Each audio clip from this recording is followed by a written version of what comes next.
Once one of America's top Republicans, Lawrence King is serving a 15-year prison sentence for a multi-million-dollar fraud.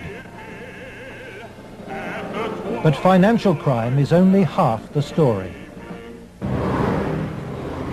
This is the true story of Lawrence King. It is the story of a cancer at the heart of America and of its continuing cover-up at the highest level. One man is attempting to uncover the full story. John DeCamp is among the most highly decorated Vietnam veterans. A former Republican state senator in Lincoln, Nebraska, he is now a lawyer fighting the legacy of Lawrence King's abuse of power.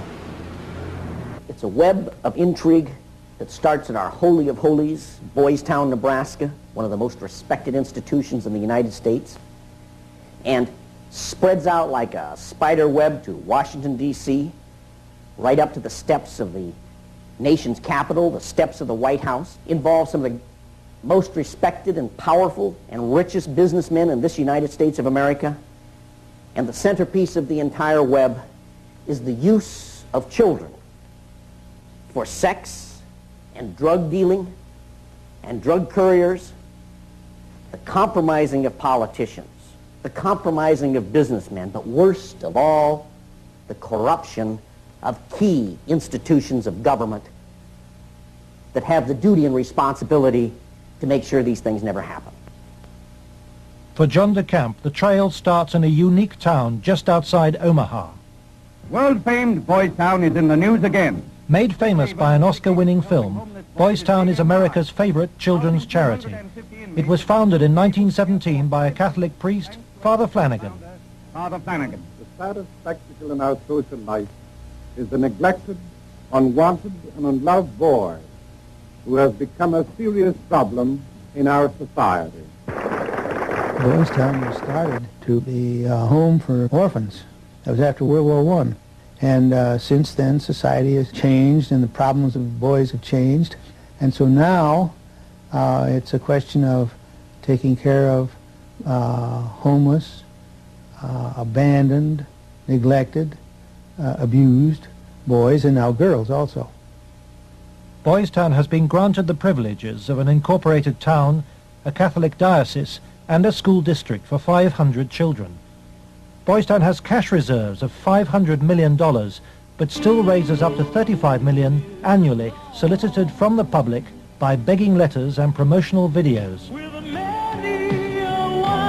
I'm Father Val Peter, the caretaker of Father Flanagan's Stream and the executive director of Boys Town. Does Boys Town really exist, people ask me? You bet it does. Located in the heartland of America, Boys Town youth have come from many backgrounds and locales. As they graduate, they shall seek new adventures and head for different places. But always, they shall carry with them the spirit of Boys Town. If you'd like to help Boys Town, send your tax-deductible gift to Father Val Peter, Boys Town, Nebraska, 68010.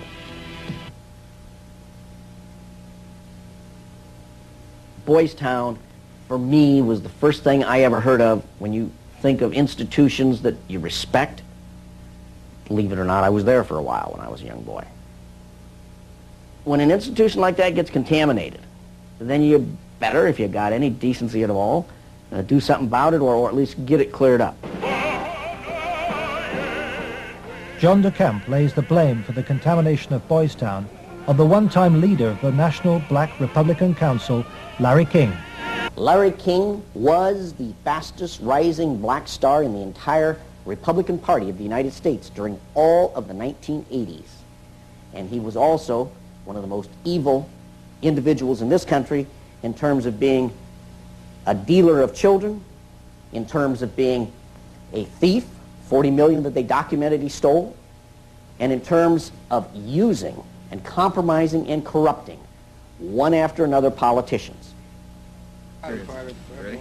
The base for his network was the Franklin Federal Credit Union, a people's bank in Omaha, Nebraska. Larry King was its general manager.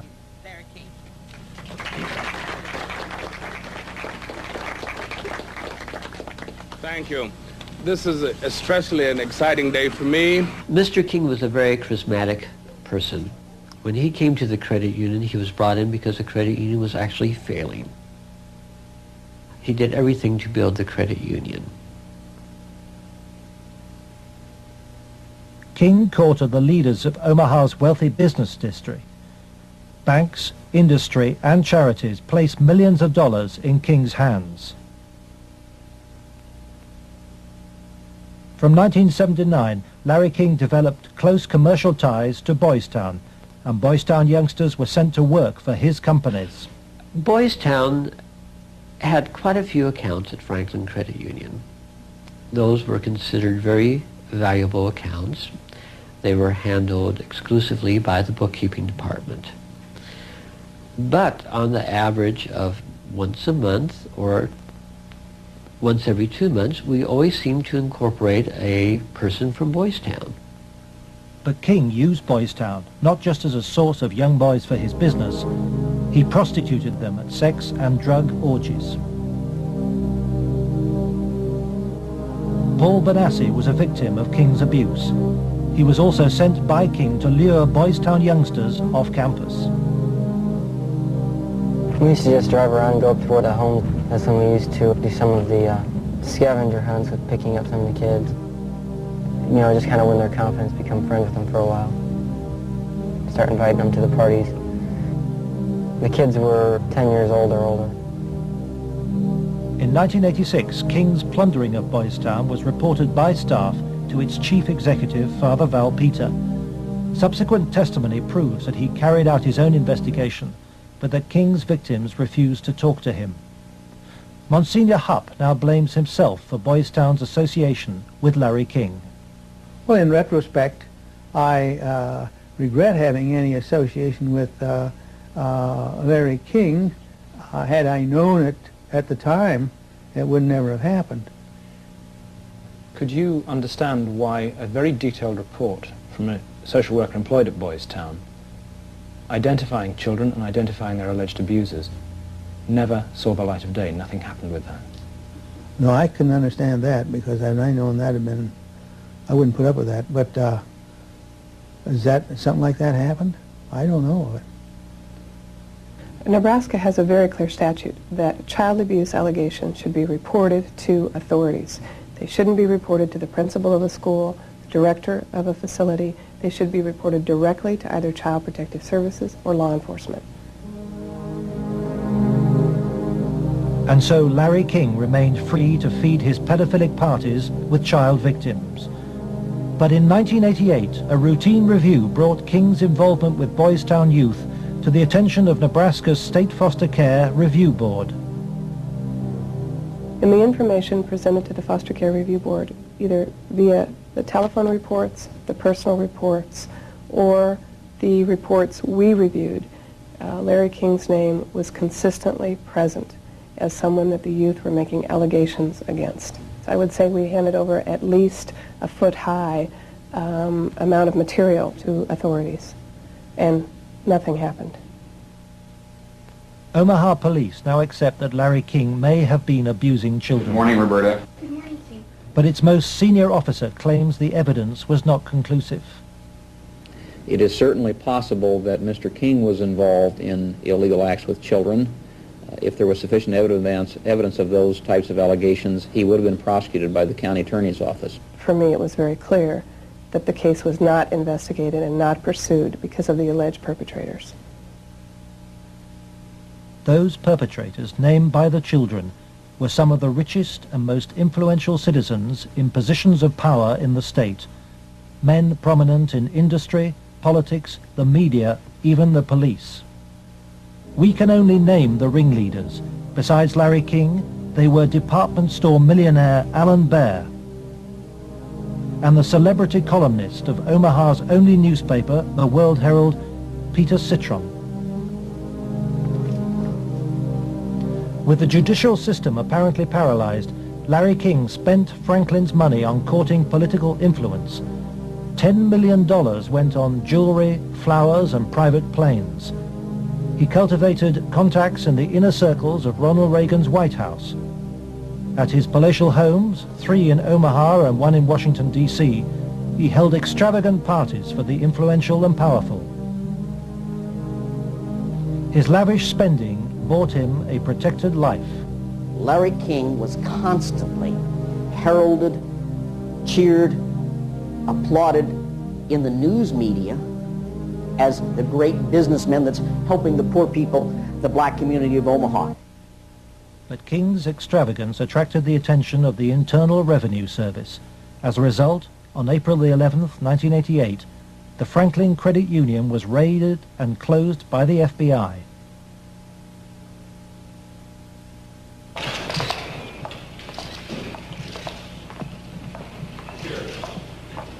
King was arrested, and the federal investigation showed he had stolen $40 million from Franklin. Documents we possess reveal the FBI interviewed many of the victims of Larry King's sex ring, but no action was taken. In November 1988, Nebraska's state government set up a parallel investigation into Larry King. A legislative committee was formed. Its chairman was the Republican head of Nebraska's Banking Committee, corn farmer and state senator Lawrence Schmidt. Immediately, anonymous threats began. I received a phone call on the floor of the legislature. The caller did not identify himself, but he said, "Lauren, you do not want to have an investigation of the Franklin Federal Credit Union." And I asked who I was speaking to, and they said, "That doesn't matter, but you shouldn't have that investigation." And I said, "Well, why not?" He said, "It will reach to the highest levels of the Republican Party, and we're both good Republicans." Undeterred, the committee began their investigations, and the money trail led quickly to the original allegations of child abuse. Carolyn Stitt was one of the first to testify. The night before we testified before the legislative committee, I did receive a phone call at home that said, "If you speak, you won't live to regret it." To protect the inquiry, Schmidt's committee hired special legal counsel and full-time professional investigators Gary Caradori and Karen Ormiston. I said, "We do not want you to bring to the committee rumors, innuendos, nothing that cannot be backed up with facts." I said, "Bring to the committee that which we can take to a prosecutor." The investigators found new victims of King's pedophile network, many on the streets of Omaha. The picture they built up was of a large ring of rich and powerful pedophiles. Many named the same men as those involved with the Boys Town cases 3 years earlier. They were telling us about prominent people in Omaha and elsewhere that were abusing children at parties. The prominent citizens' names that originally came up were of concern to me because I knew many of those individuals, and I, very frankly, was shocked to have those names show up on the list. To provide the committee with hard evidence, the investigators recorded their new witnesses on videotape. Paul Benassi had been the victim of abuse since he was 8. He was present at many of Larry King's sex parties. Caradori traced him to the county jail. He had been convicted of fondling his young cousin.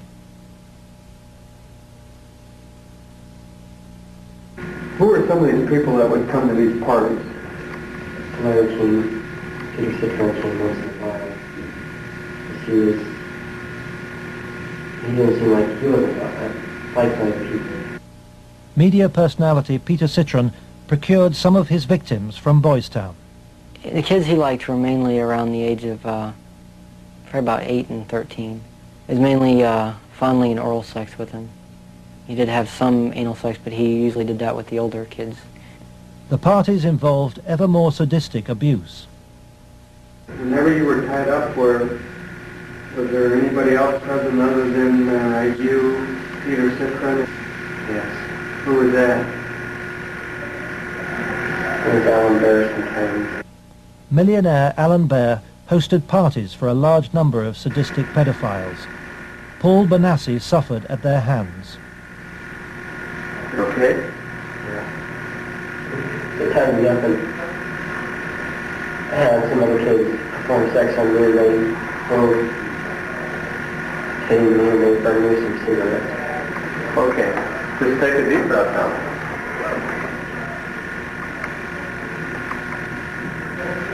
And across from Troy Bonner. Troy Bonner would tie you up? He was there. Troy Bonner was found by the investigators and his videotaped testimony taken under oath. I was shocked when I walked in. There was a kid, I would say about 15 years old, out in the middle of the room. One guy was standing in front of him. He was bent over, and the other guy was like reaching under him, playing with his nipples, while a guy whom Jeff told me was a police officer shoving beads up his rectum. The police officer was shoving beads up his rectum? Yes. Bonner named Alan Bear as the man who introduced him to the sex parties. Alan Bear was a sick fuck. Didn't care, wanted sex, nasty, I don't even know if you can call it sex. Everything, I mean, from just, touching to fruit, squash, huge squash, that big around, stuck into you, into your ass, heat things, hot things, poked at you and stuck in you. But the center of the child sex ring was Larry King. Larry King was the same kind of sick fuck Alan Bear was, except Larry King was more violent, more sure of himself. I got those scars on my arm one night at a party where Larry King, wanted to see how strong a men we were or something, and have us push our arms together, and then you'd light cigarettes, and as soon as you get burning, you just drop them down between your arms and, let it burn. And they made us stand there naked and touch each other while holding our arms together and burn cigarettes where, it's on film someplace. I mean, they filmed it, burning, I mean, I would, see him fuck a 10-year-old boy in the ass, until he bled and, just pull out and stop and, push him down, and then go out and, meet with decent people. King would also provide underage girls for abuse. Alicia Owen told the investigators she was 15 when she attended her first party, introduced by a Boys Town boy. Caridori discovered her in jail where she was serving a sentence for passing bad checks. I met some guys there that were from Boys Town, and it was at that party that I met Larry King. At the time that I met Larry King, I did not know that he was Larry King. I had met him. That was the first time I'd ever met him. Larry King and Alan Bear frequently hosted the child sex parties in penthouse apartments at the Twin Towers luxury block in Omaha.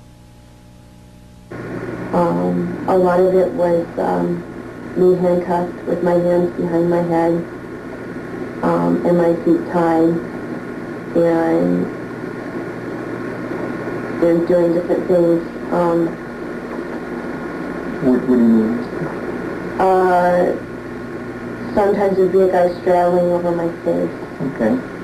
Most of the time, Larry King took pictures quite a bit during that time. I know it's difficult. I don't know. Okay. And I think I could have said no. Okay. But I don't know. Okay. And you know, Alicia, you're a victim. And at a young age, let's go off camera for a minute. We were appalled. Appalled. I don't even know if it comes across on the video, the way it came across to us in person. It was incredible. It's incredible what these kids went through, I think. Larry King was also here. He came in and we drank and did cocaine. I didn't do much. He turned me on to what Larry King did. Drugs was a strong part of how they got control of some of the kids, because that's what some of the kids were there to get. They would do the sexual acts and then be provided with cocaine or whatever type of drug they wanted. Heroin, you know, I don't know, but that was my drug of choice, you know. Till this day, I remain an addict, you know. And those of us that didn't like to be involved and didn't want to be involved were threatened. Okay. Oh, so, and who would do these threatening remarks? Larry King. Do you think Larry King personally did? I mean, I think he did. And when they threatened, you know, that I can go find somebody that will kill you, and it will kill your family, you're not telling anybody. Larry King was, I would say, the center of transporting the children around the country. The airplanes were usually in his name, at least in his name. They were paid for by Larry King. We met them in Pasadena. Met who in Pasadena? We met, Larry King was there. There was 3 boys that I had seen at one of the receptions at the French Cafe were there. And I'm almost positive they were Boys Town boys. Almost positive.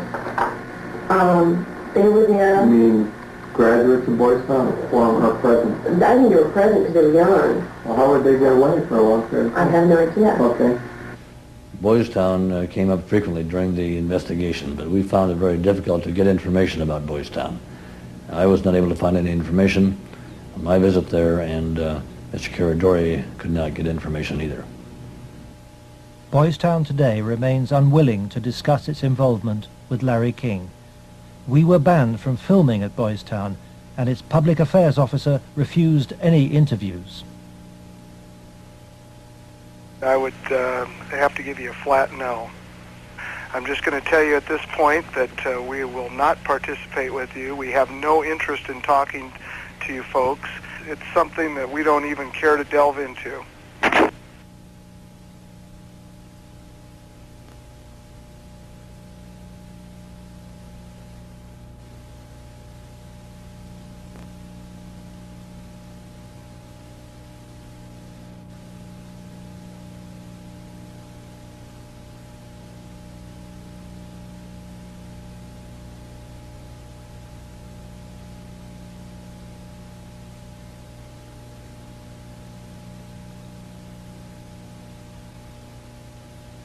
By the spring of 1990, the Nebraska State Committee was convinced by the evidence of an organized child abuse ring.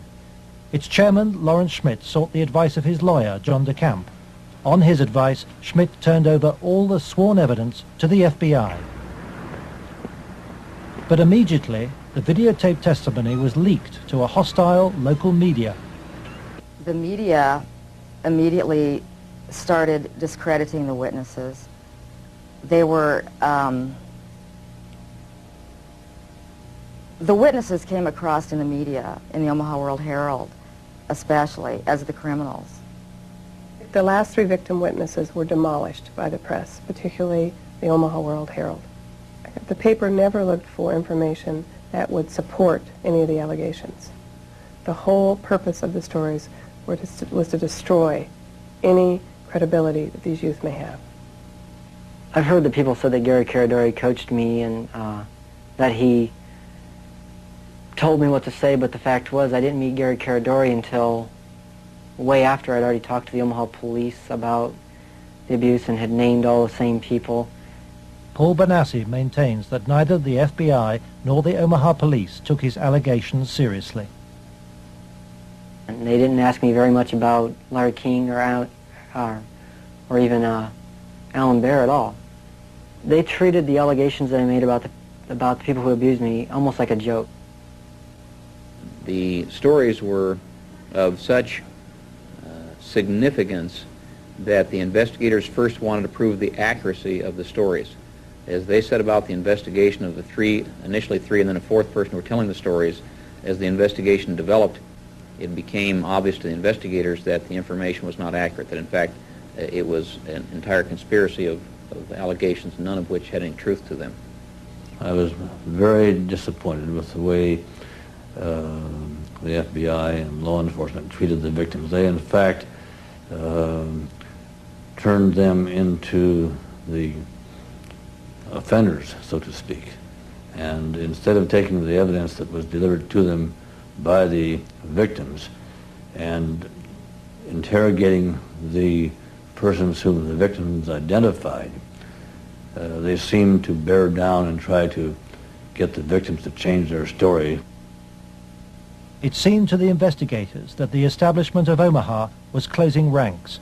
Then Troy Bonner was brought in for questioning by the FBI. The FBI's attitude was, just no, these kind of things don't happen. From the first interview when I went, and realized they don't believe a fucking thing I'm saying, they were just appalled, but I realized what that look in their eye was back then. It was fear. It was fear of it, I had witnessed,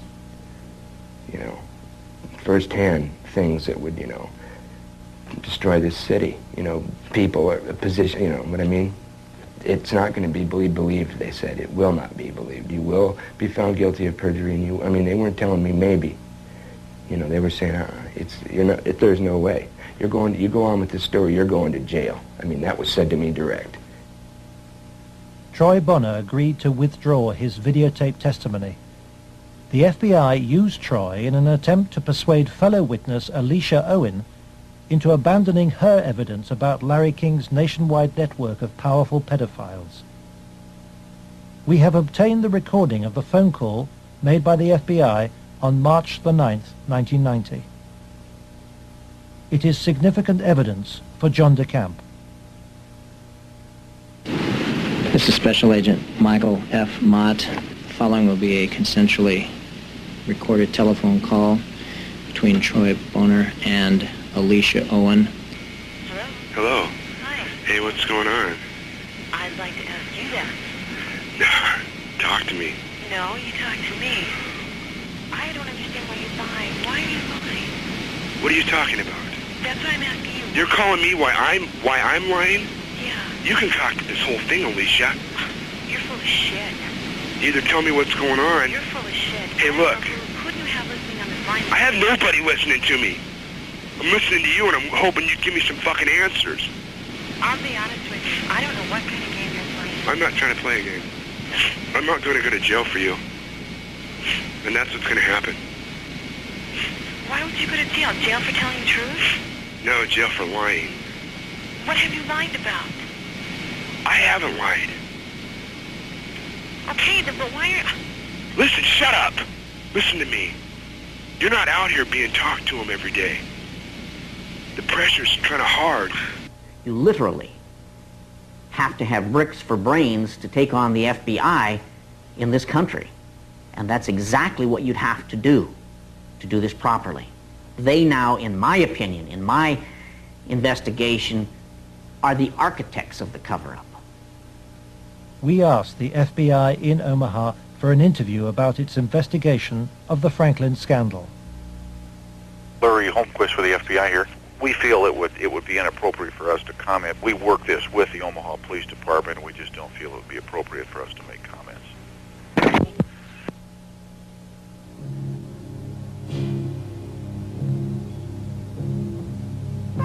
As the investigators sought out new witnesses, they found themselves under constant threat.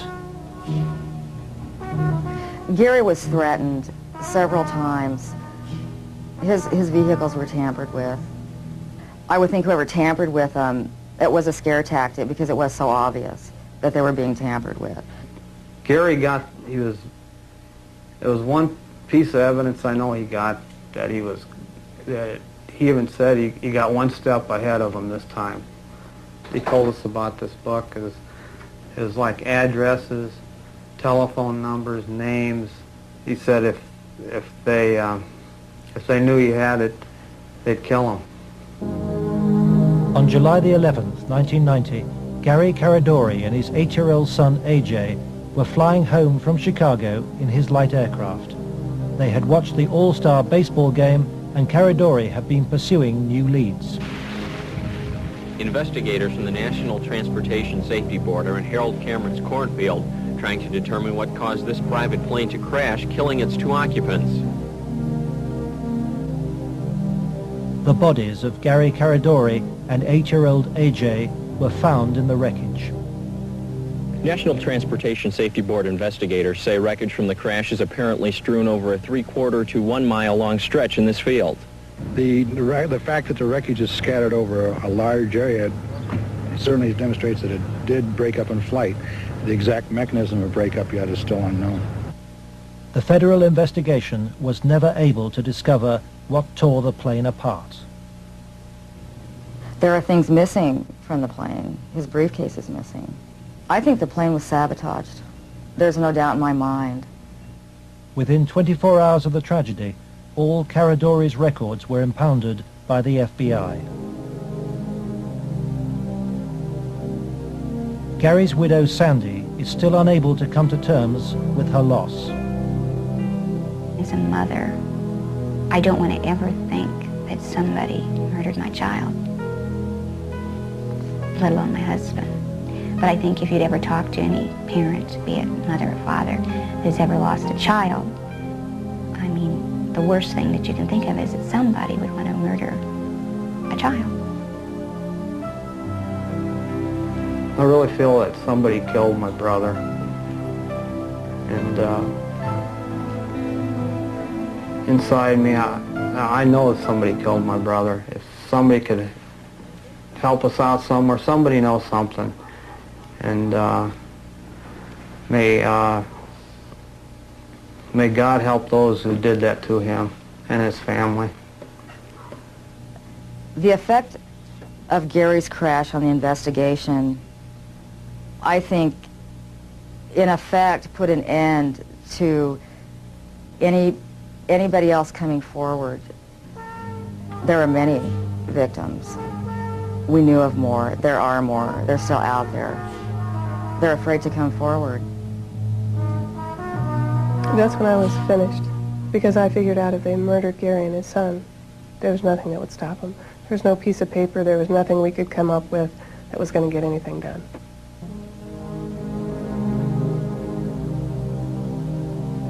But Gary Caradori's death pricked Troy Bonner's conscience. He promised Sandy that he would tell Senator Schmidt's committee about the FBI's pressure which led him to lie. I set the record straight. I was, going to do it.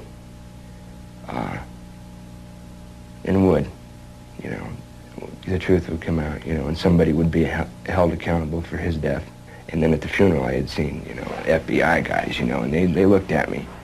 I was supposed to meet Senator Labetz and Schmidt for lunch after the funeral. And, that's when I decided, I told my mom, we're not going to do the lunch. We're going to hightail it out of Lincoln now. Troy Bonner claims that pressure from the FBI and with the assistance of the county attorney's office in Omaha led him to swear a new statement claiming that he and Alicia Owen had concocted the entire child abuse story. He told this story to the grand jury formed to bring any charges. On July the 23rd, 1990, the grand jury issued a bizarre and contradictory report. It indicted Larry King for fraud and embezzlement and ruled that he had paid young men for sex, but dismissed allegations about his sex ring. It indicted Alan Baer for the serious offense of pandering for sex, but rejected evidence linking him to King or to Citron, whom it noted had been convicted of separate child molestation charges. It accepted that Troy, Alicia, and Paul Bonassi had been abused, but not by the people they identified. And for refusing to withdraw her evidence, it charged Alicia Owen with perjury.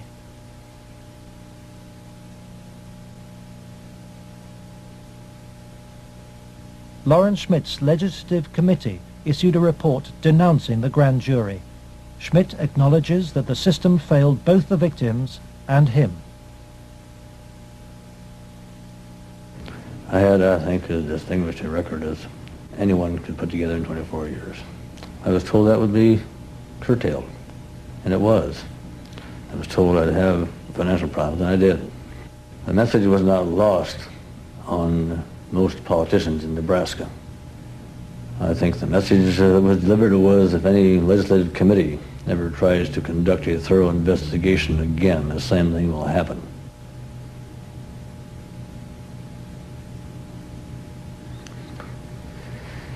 It has shaken my faith in the institutions of government. I used to be a firm believer that the system would work, and that people who did things wrong would be punished. And we discovered victims who claimed to have been abused and who the grand jury acknowledged had been abused. But they did not try to find out who had abused those individuals. Instead, they convicted Alicia Owen of perjury. Indefensible from my point of view.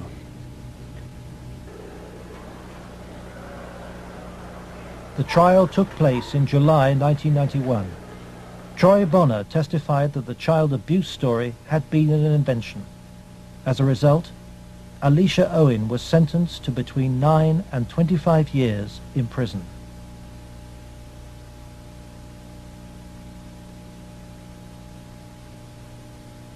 I can't find a case in the history of this country where some kid got sentenced to 25 or 30 years in prison for something like this.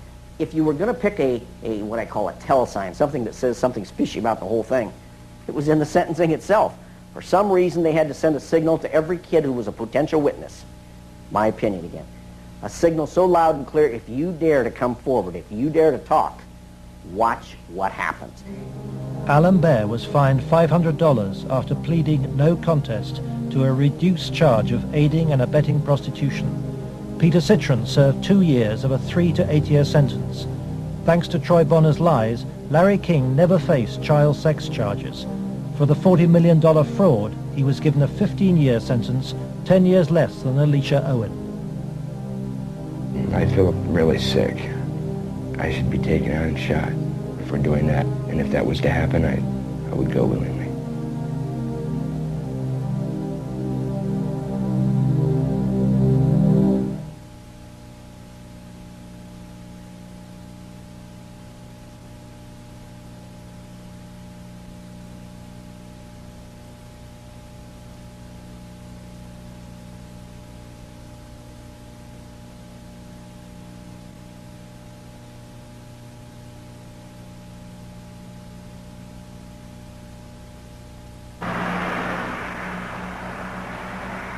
John DeCamp, former state senator and Vietnam veteran, is now the only man fighting to help Larry King's victims.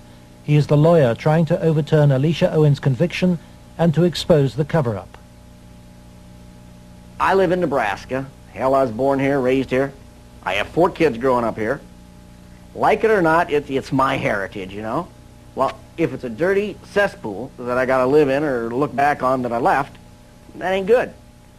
The real cost, if I were going to say to my family, has been the fear and intimidation it's put in some of the kids. A couple of the kids are really, really frightened and really had some sleeping problems over it, you know, hear this or that. So that's been the real concern I've had. John has received anonymous threats and has turned for advice to his friend and one-time boss, former head of the CIA, William Colby. Old Bill Colby told me better than anything. The one thing the bad people can't afford is publicity, and knocking you off right now or doing something obvious to one of your kids would bring him more trouble than it's worth. I said, you have to consider the possibility of some danger to not only your reputation, but to your person. I mean, people do react rather violently to some kinds of charges, or particularly if they're true, there's more apt to be a negative reaction than if they're false. If they're false charges, then they can be reacted to in a normal way, by a libel suit or whatever. But if there's truth in it, there can be a danger in that situation. We've seen that happen in other cases.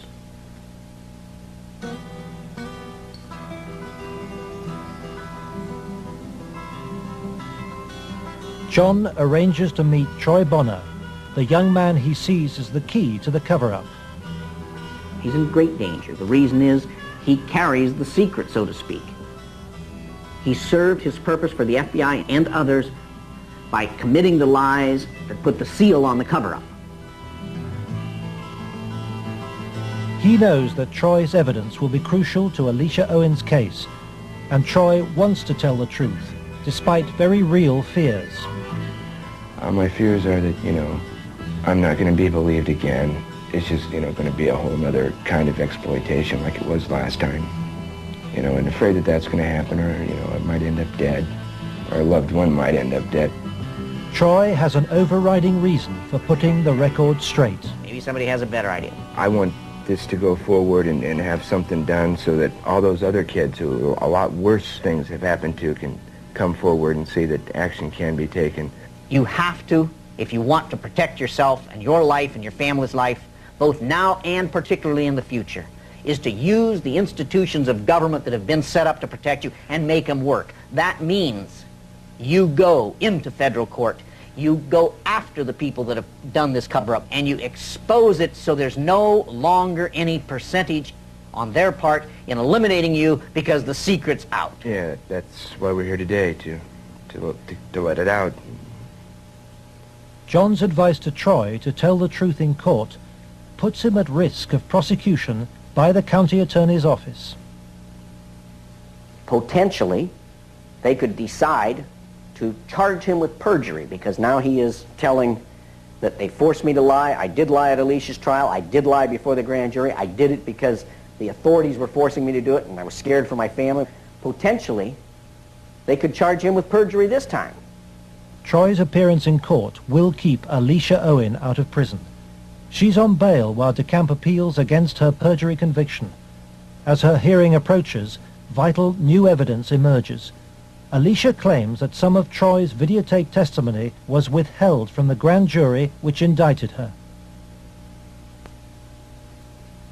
The tapes that were shown to the grand jury had been edited. Everything that matched Troy's statement Was shown them. that matched mine 'Cause I know it's was raised. edited out. And I think maybe one of the things we want to do is show the judge specifically where these, little 5-minute segments of, look, this tape says this, and then show him it isn't in this tape, and this is the tape the grand jury saw. I'm going to attempt to get these tapes, and we'll see what happens next. But to obtain the tapes, DeCamp must approach some of the very officials he has accused in court of being involved in the cover-up, the county attorney's office which ran the grand jury. In the good old Alicia Owen case, 127-194, I'm trying to get the evidence, the tapes and the transcripts of Troy and Danny. Troy Bonner. Get that up here once. Yeah. It's up at the county attorneys. They have all the bills up there. Oh. Robert. Let me guess, Robert Siegler has them. Robert Siegler is the prosecuting attorney trying to send Alicia Owen back to prison. After lengthy negotiations, DeCamp emerges with the tapes the grand jury never saw. I went with $4,000. I bought $4,000 of cocaine. Okay, and what airline? In more than 2 hours of taped testimony, Troy details trips across America on behalf of Larry King and Alan Baer. Trips for drug deals and sex. It corroborates Alicia's evidence. Fort Worth, like an hour, and then a big plane from Dallas to Los Angeles. Did anybody go with you? Alicia Owen.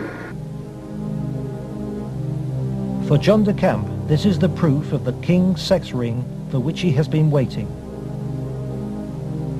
Here it is, so to speak, the smoking gun that they could go out and verify, the corroboration. In other words, the linkage to King that was denied. Cover-up.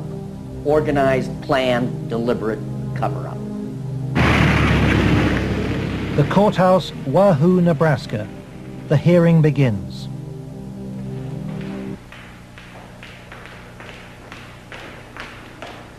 Alicia Owen is ready to testify. So is Paul Bonassi. But there is no sign of Troy Bonner.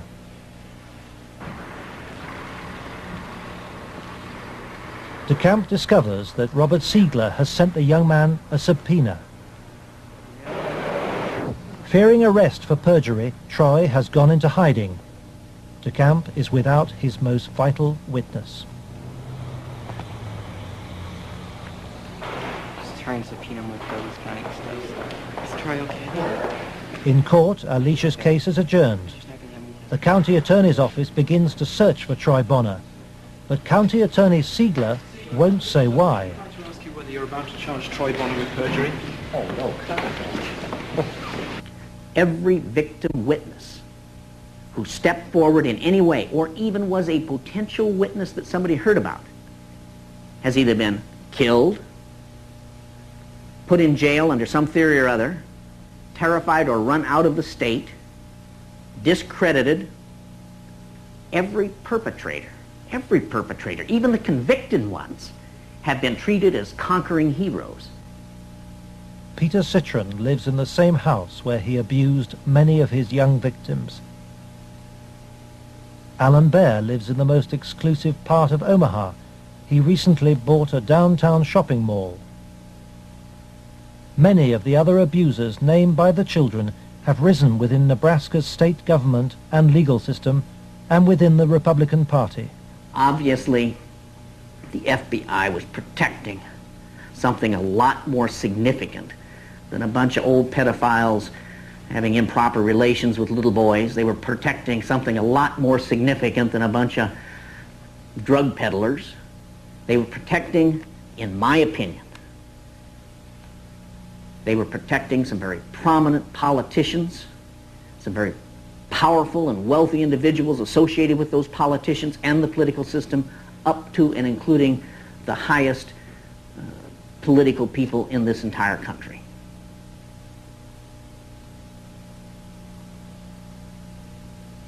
In search of the men who protected Larry King, John de Camp goes to Washington to investigate King's connections in the Republican Party and on Capitol Hill. Paul Bonassi provides him with the evidence that Larry King threw child sex parties here at his rented $5,000 a month Washington house. I was about 14, about 1981. At first it was about 3 or 4 times the first year. After that it was about once a month. Some of the parties, when they started off, were straight political type parties with no sex. And then when some of the men had left, some of the politicians had left, the ones that had planned on engaging in some type of sexual activity, that would come after the party. Some of the kids would be held downstairs in some of the rooms where if they acted up or if they started freaking out because of the drugs that they were on, they'd put them in a room that they couldn't get out of, and they would lock them in. What kind of drugs? Anything you wanted: cocaine, heroin, speedballs. You're telling me those speed. things were at these parties where you had Larry King and prominent politicians? Yes. Were they readily available to anybody at the party? At the after parties, they were readily available for anybody. Beforehand, they did it more upstairs than they did anywhere else, and it was kind of in the back rooms. Were any attempts ever made that you know of to expose this situation? As far as I know, nothing's ever been done, and most of the people that were in there had already been, I guess you could say, compromised. King's partner was Washington lobbyist Craig Spence. Spence took youngsters, including Bonassi, on private midnight tours of the White House. So you were in the White House then? Yes. And how did you gain access? Well, I came down with Larry King, but Craig Spence was the one that arranged the trip for us. And it was kind of a gift for our services that we were doing. How many times were you on this kind of a trip? I came to it on 2 times. 2 times. And were you used for sex on those occasions? Not until after we left. After you left the White House? Yeah. What time of night? It was usually around midnight.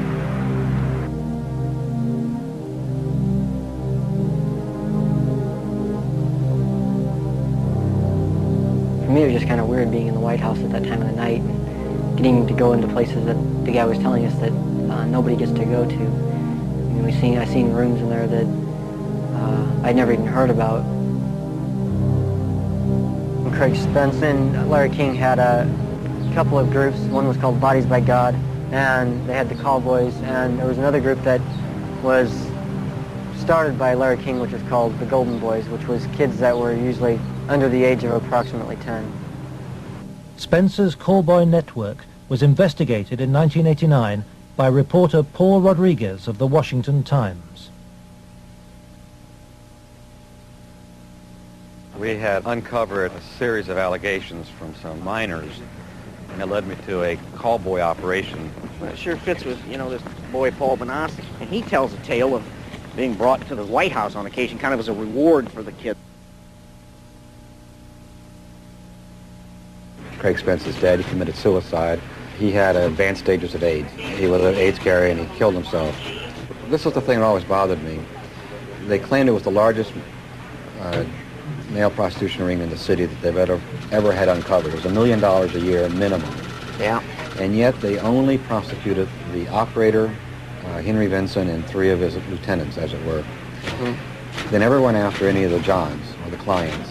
This operation claimed to have clients that ran from the White House to the Capitol Hill to the State House to the churches within the media. Exactly what Paul describes as the people he was with. And a lot of the stuff led there, but we couldn't quite nail it at all cases because, again, to accuse someone of high stature, you've got to be very careful. I understand. We were able to do it through the mother lode was provided us credit card receipts and canceled checks, and then lists of the clients. The prosecutors knew all this stuff. There was approximately 20,000 documents they had. They sealed the entire record by court order. And we've attempted on several occasions to unseal that, and we've been told it'll be a cold day in hell before those records ever get unsealed. And it makes me wonder what's in those records. Yeah.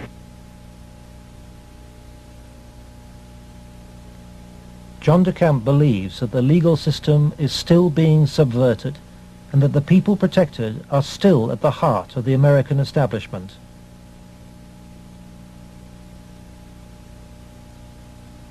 He hopes that this program will expose a serious miscarriage of justice, but the opposition is formidable.